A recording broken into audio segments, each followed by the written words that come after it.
Welcome back. Welcome back, friends. Storytime with Andy. We're still continuing our reading of The One Thing by Gary Keller. And we are still in section 1 of this particular book, titled The Lies They Mislead and Derail Us. Chapter 6, A Disciplined Life. Quote, "It's one of the most prevalent myths of our culture, self-discipline," unquote. Leo Babauta. There is this pervasive idea that the successful person is the disciplined person who leads a disciplined life. It's a lie. The truth is we don't need any more discipline than we already have. We just need to direct and manage it a little better. Contrary to what most people believe, success is not a marathon of disciplined action. Achievement doesn't require you to be a full-time disciplined person where every action is trained and where control is the solution to every situation. Success is actually a short race, a sprint fueled by discipline just long enough for habit to kick in and take over. When we know something that needs to be done but isn't currently getting done, we often say, "I just need more discipline." Actually, we need the habit of doing it, and we need just enough discipline to build the habit. In any discussion about success, the words discipline and habit ultimately intersect. Though separate in meaning, they powerfully connect to form the foundation for achievement. Regularly working at something until it regularly works for you. When you discipline yourself, you're essentially training yourself to act in a specific way. Stay with this long enough and it becomes routine. In other words, a habit. So when you see people who look like disciplined people, what you're really seeing is people who've trained a handful of habits into their lives. This makes them seem disciplined when actually they're not. No one is. And who would want to be anyway? The very thought of having your every behavior molded and maintained by training seems frighteningly impossible on one hand and utterly boring on the other. Most people ultimately reach this conclusion, but seeing no alternative, redouble their efforts at the impossible or quietly quit. Frustration shows up and resignation eventually sets in. You don't need to be a disciplined person to be successful. In fact, you can become successful with less discipline than you think, for one simple reason. Success is about doing the right thing, not about doing everything right. The trick to success is to choose the right habit and bring just enough discipline to establish it. That's it. That's all discipline you need. As this habit becomes part of your life, you'll start looking like a disciplined person, but you won't be one. What you will be is someone who has something regularly working for you because you regularly worked on it. You'll be a person who used selected discipline to build a powerful habit. Selected discipline works swimmingly. Olympic swimmer Michael Phelps is a case study of selected discipline. When he was diagnosed with ADHD as a child, his kindergarten teacher told his mother, "Michael can't sit still. Michael can't be quiet. He's not gifted.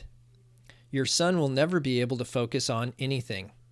Bob Bauman, his coach since age 11, reports that Michael spent a lot of time on the side of the pool by the lifeguard stand for disruptive behavior.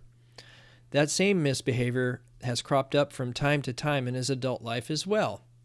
Yet, he set dozens of world records. In 2004, he won 6 gold and 2 bronze in Athens.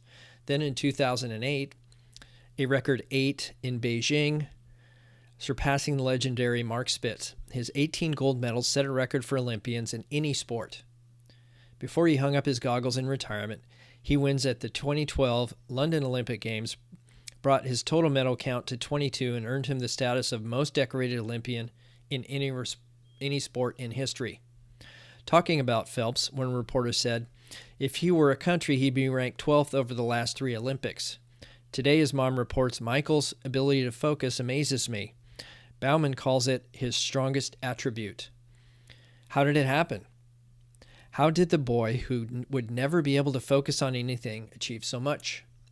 Phelps became a person of selected discipline. From age 14 through the Beijing Olympics, Phelps trained 7 days a week, 365 days a year. He figured that by training on Sundays, he got a 52 training day advantage on the competition. He spent up to 6 hours in the water each day. Quote, channeling his energy is one of his greatest strengths, unquote, said Bauman. Not to oversimplify, but it's not a stretch to say that Phelps channeled all of his energy into one discipline and developed into one habit, swimming daily. The payoff from developing the right habit is pretty obvious. It gets you the success you're searching for. What sometimes gets overlooked, however, is an amazing windfall. It also simplifies your life. Your life gets clearer and less complicated because you know what you have to do well and you know what you don't.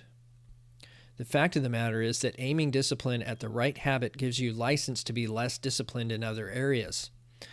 When you do the right thing, it can liberate you from having to monitor everything. Michael Phelps found his sweet spot in the swimming pool. Over time, finding the discipline to do this formed the habit that changed his life. 66 days to the sweet spot. Discipline and habit. Honestly, most people never really want to talk about these. And who can blame them? I don't either.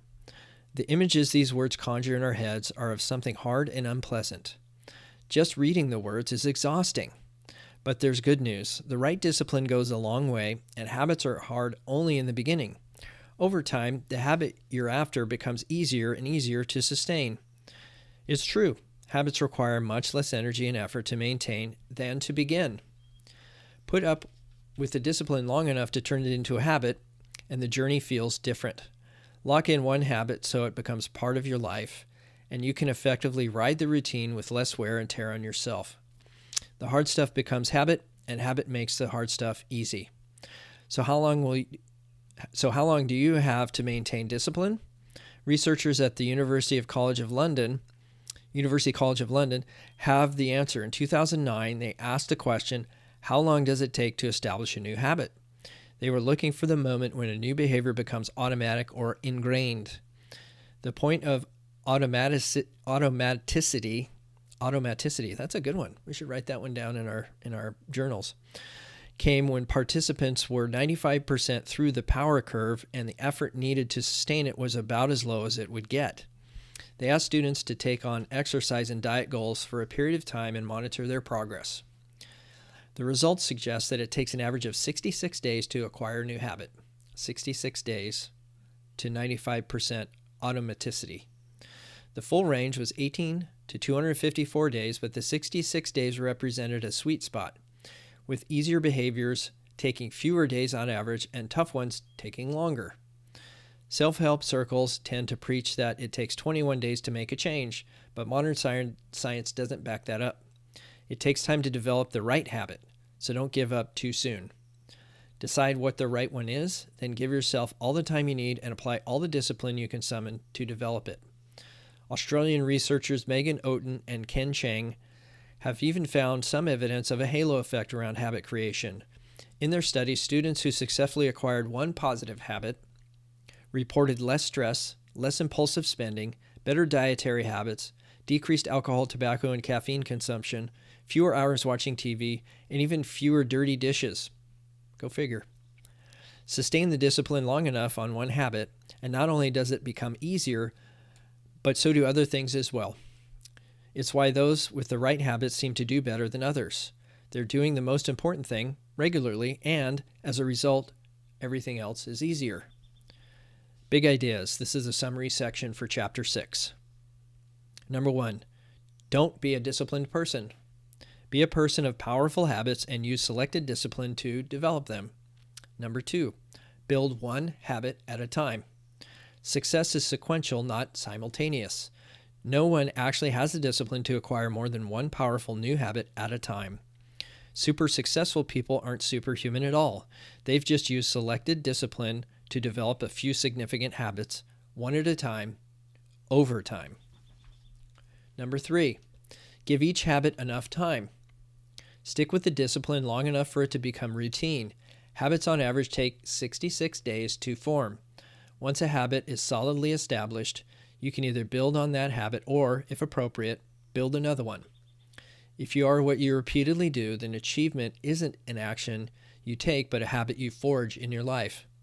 You don't need to seek out success, harness the power of selected discipline to build the right habit, and extraordinary results will find you. Wow. That chapter 6 was a doozy. So I learned a new word, automaticity. I learned it 66 days, not 21. And it sounds like habits are really the way to go, not discipline. So building one habit at a time. Tell me, what one habit are you going to build based on what we read today? Me, I'm just going to keep sharing chapters out of this book. How about that? And I'll do one a day. I'll post one a day. And that'll be my habit. One chapter a day. Sounds good? All right, guys, slap a thumbs up. And we'll see you on chapter 7, which is Willpower is Always on Will Call. Okay, take care. Be well.